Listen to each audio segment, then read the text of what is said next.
On August 26 at 2 p.m., the radiation levels of Hangzhou Bay were tested. The highest radiation value in the seawater of the bay was 0.215. China Central Television reported in a program that the radiation level in Tokyo was only 0.01. In an area about 6.5 kilometers away from Japan's Fukushima nuclear power plant, the highest radiation level was only about 0.2. On August 24, 2023, at noon, the Fukushima nuclear power plant in Japan began officially discharging treated reactor cooling water into the sea. At the same time, state media in China launched comprehensive criticism against Japan, warning that the discharges from Fukushima might lead to various radiation-related diseases. Upon hearing the news, the Chinese public rushed to stores to stock up on salt, potassium iodide, and Prussian blue. Unexpectedly, Geiger counters also became bestsellers, resulting in supply shortages across the market. Tianmu News, a Chinese news agency based in Hangzhou, reported that the public used their newly purchased Geiger counters to thoroughly test their home environments. In a coastal city in Zhejiang province, a lady named Miss Xia conducted a radiation test. The outdoor radiation level was 0.06 to 0.08 microsieverts per hour, but the level inside her home was as high as 0.1 or 0.2 microsieverts per hour. Microsieverts per hour measure the amount of radiation absorbed by the human body per hour. A level of 0.1 or 0.2 microsieverts per hour is actually within the range of natural background radiation. The radiation level when flying at high altitudes is only 3 to 5 microsieverts, and the maximum radiation near the Fukushima nuclear power plant is 2.0 microsieverts. So when a resident from Shanghai discovered that the radiation in his home reached 9.7 microsieverts, 976 times that of Tokyo and 5 times that of Fukushima, he was quite alarmed. The news spread online, sparking nationwide unease and skepticism. Not only did the public lose trust, but even online nationalists and pro-government commentators expressed doubts. Some questioned, why is the radiation level in a newly renovated bathroom higher than other parts of the house? Some stated that they would bring Geiger counters to test radiation levels when buying building materials in the future. The Chinese government immediately took control measures, deleting posts which claimed radiation levels within China were even higher than those in Fukushima. Online discussions were dominated by claims of inaccurate measurements by Geiger counters and arguments suggesting they weren't accurate when used at home. Regarding this, netizens could only sigh in resignation, comparing it to how the government handled COVID, during which no explanation was given for lockdowns and no explanations were given for lifting lockdowns. Everything seems to be done on a whim. Some speculated that soon there might be laws prohibiting private radiation testing. Unexpectedly, what was originally an anti-Japanese sentiment and a rush to buy iodized salt led to the public purchasing numerous Geiger counters, revealing potential nuclear radiation problems in China. Besides concerns over food safety, now there's also a concern about the safety of building materials. Indeed, such unintended consequences have been seen more than once after China's reaction to the Fukushima nuclear wastewater discharges. After the Chinese customs announced a ban on Japanese seafood imports, there was widespread panic.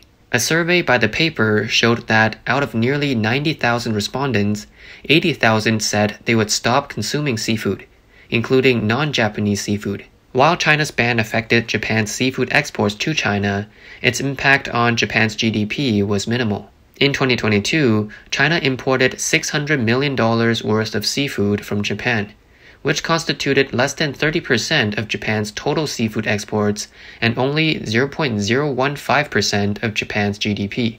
However, for China, the effects were more significant. Data indicates that in 2022, China's marine aquaculture industry was worth 464 billion yuan, and the marine fishing industry was worth 249 billion yuan, totaling 713 billion yuan, approximately 97.8 billion US dollars, which accounted for 0.08% of China's GDP that year.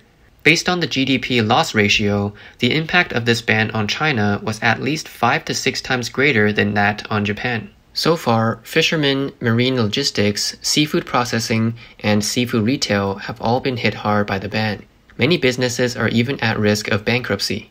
What's more concerning is that Japan plans to continuously discharge treated nuclear wastewater into the ocean for the next 30 years. This raises an unsettling question.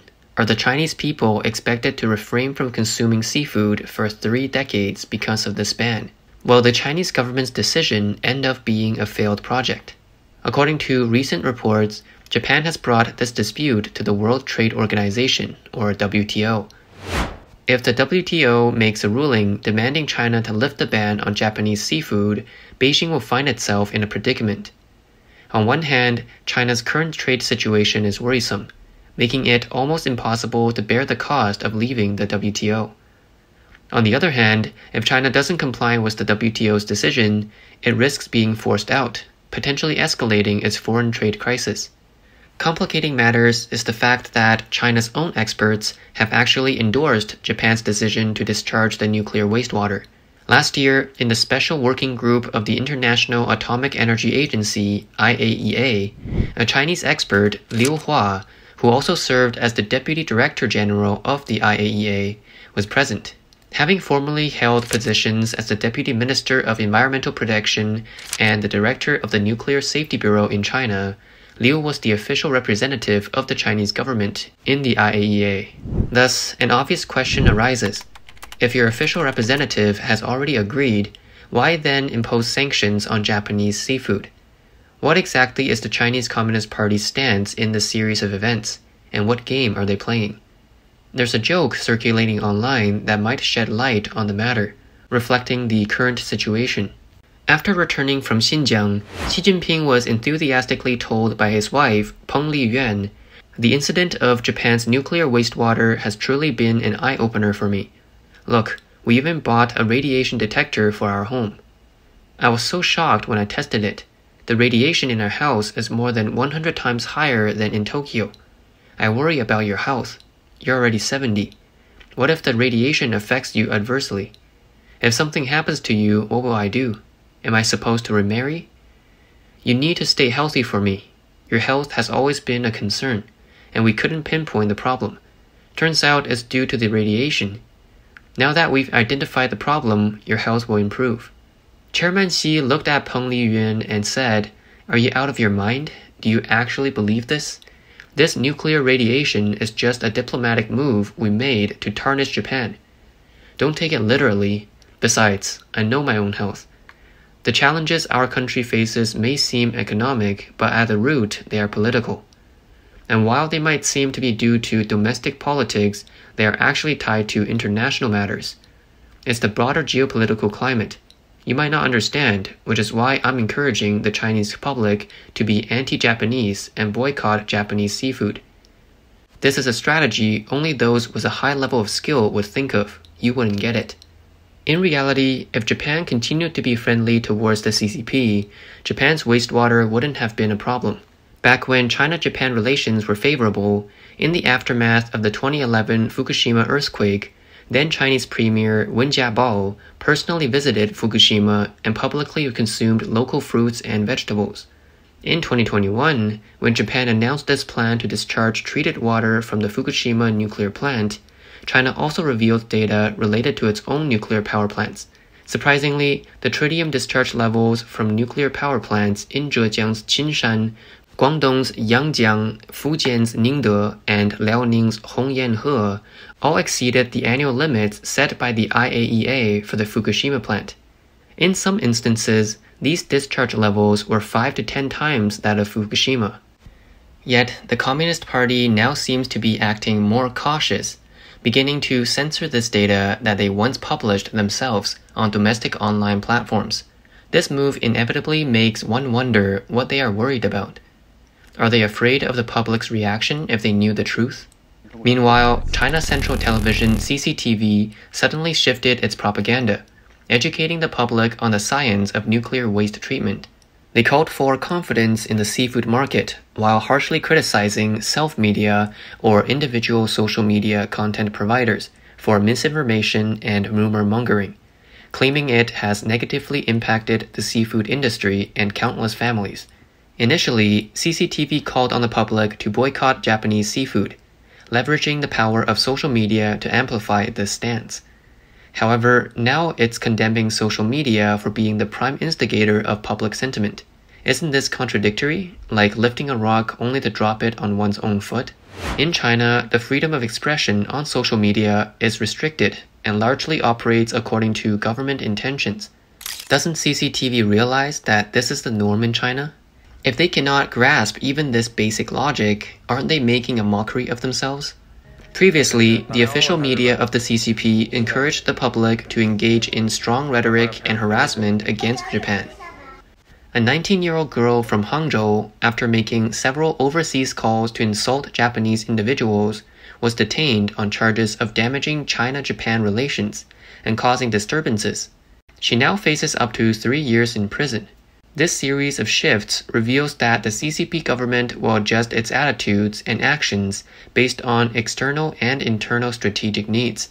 Today, perhaps due to Japan's alliance with the US and South Korea, the public is pushed to oppose Japan.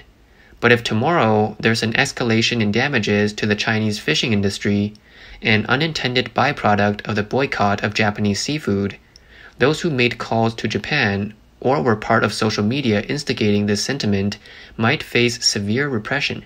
By then, the trend of not eating seafood might also be quickly suppressed. It's worth noting that, according to independent foreign media reports from March, China's plans to heavily publicize the Fukushima nuclear wastewater issue marks the beginning of a series of political strategies. It's alleged that the CCP intended to release radioactive substances at 3 key oceanic currents to frame Japan. This potential move reflects the strategic dilemma the CCP faces.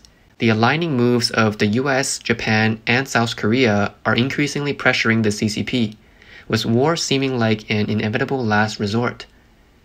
Hence, the CCP is capitalizing on the Fukushima wastewater issue, launching widespread media campaigns to try and occupy the moral high ground.